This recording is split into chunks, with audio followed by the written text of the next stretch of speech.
You may be wondering why I'm reviewing the Peugeot 408 again. Well, I'm not, because this is the e-3008. And although it may look similar, it's something new entirely.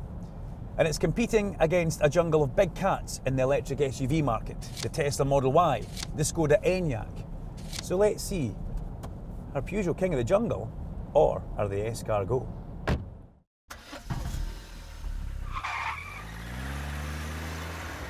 Two things I'm looking for when I'm buying an electric SUV is range and space.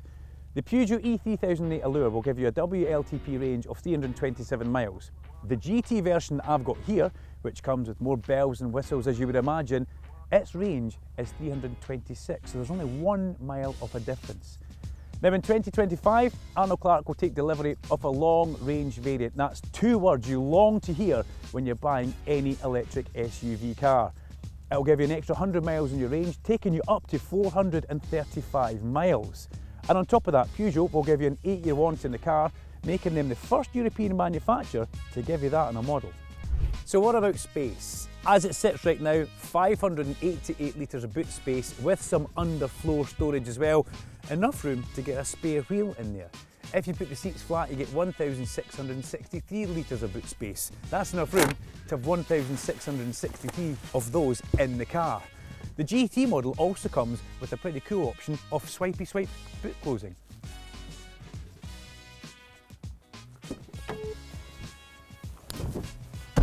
And what about space in the front? Well, there's bootloads of space in here. There's 34 litres in total and there's 17 compartments. You want to try and find them all?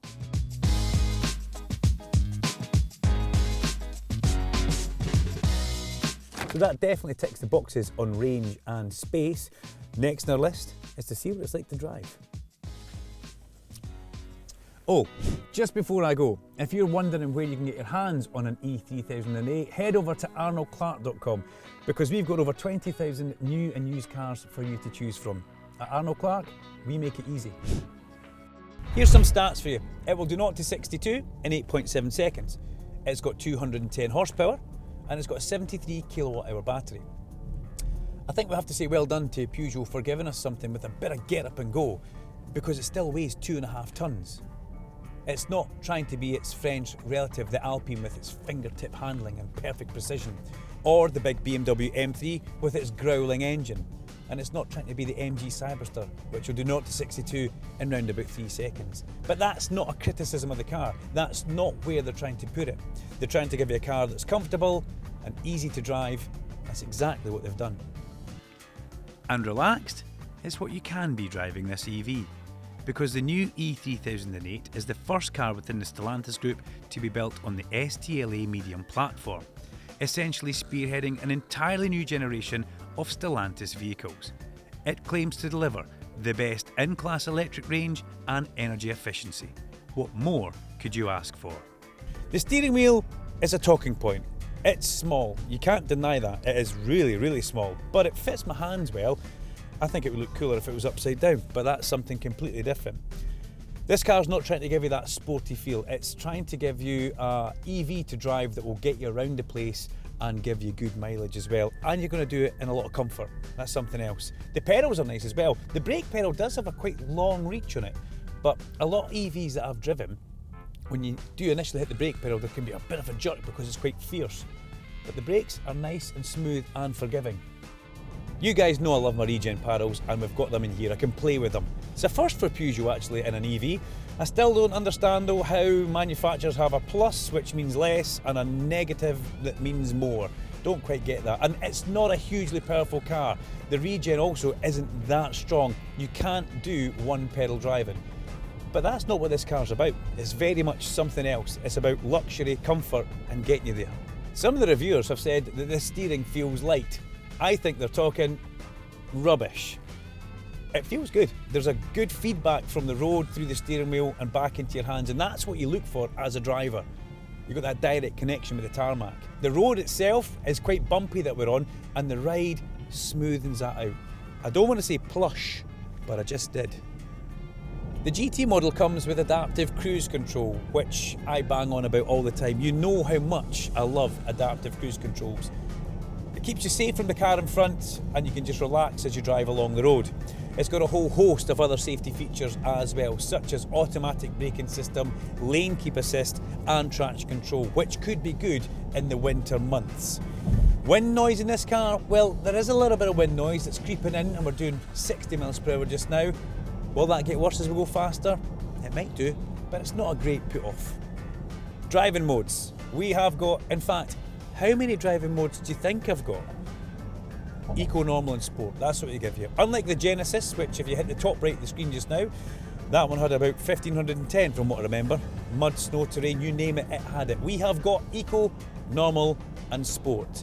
Now as I drive along at 60 miles per hour and push the accelerator pedal, there is a bit of urgency for the first couple of seconds, so it has got a good little bit of pickup there.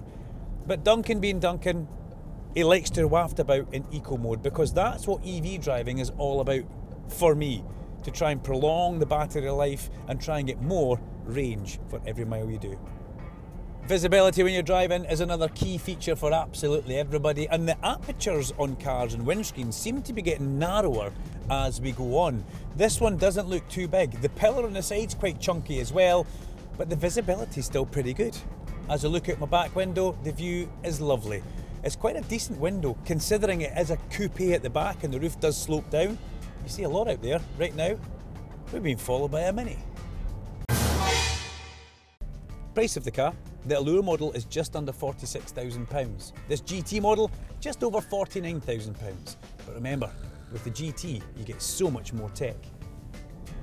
I think it's safe to say that the e-3008 ticks the box when it comes to smooth, comfortable driving. But the next factor that we have to take into consideration is how does it look?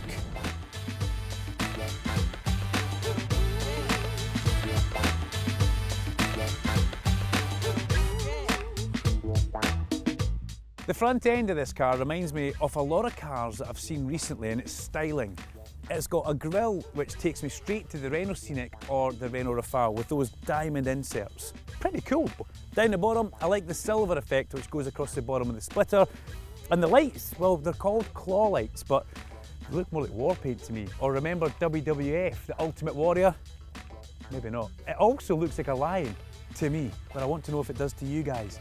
Come down the side because we've got 20-inch diamond cut alloy wheels that have got plastic inserts to make them smoother on the road. I like the Peugeot badge on the side, and although the car's all black, this brushed aluminium chrome effect up over the top here works really well, and it goes right back into the floating spoiler. Yes, it floats because there's an air gap at the top there to make it more aerodynamic efficient on the road. Let's take a moment to appreciate the cockpit on the e-3008 because there's a lot of really interesting tech going on inside here.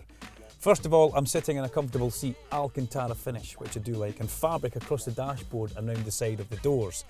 You've got an iCockpit, which is the area that you're sitting in, 21-inch screen in front of you there, and an iToggle down here where your favourite widgets can go in. CarPlay is already in it for me, so I'm happy with that. Climate control's also down there, but then you go back up to the top for climate control and it can be a little bit time consuming to get your perfect settings. You've got a wireless charger mat down there as well, and you get Apple CarPlay and Android Auto in this car wirelessly connected, so no need for cables. Your driving gears are up there on the dashboard, which is a little bit different because you normally have them down here, but I like that, they're heading away.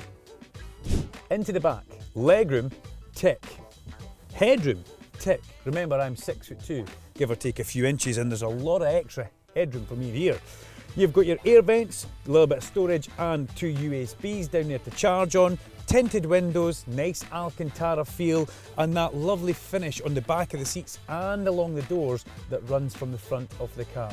There's also an armrest in here as well with your drinks holders.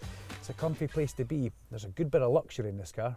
Well, there you have it, the Peugeot e-3008, a fully electric SUV that for me ticks a lot of the boxes in that area. It's going to be really interesting to see where Peugeot go with this new platform. But don't just agree with what I'm saying.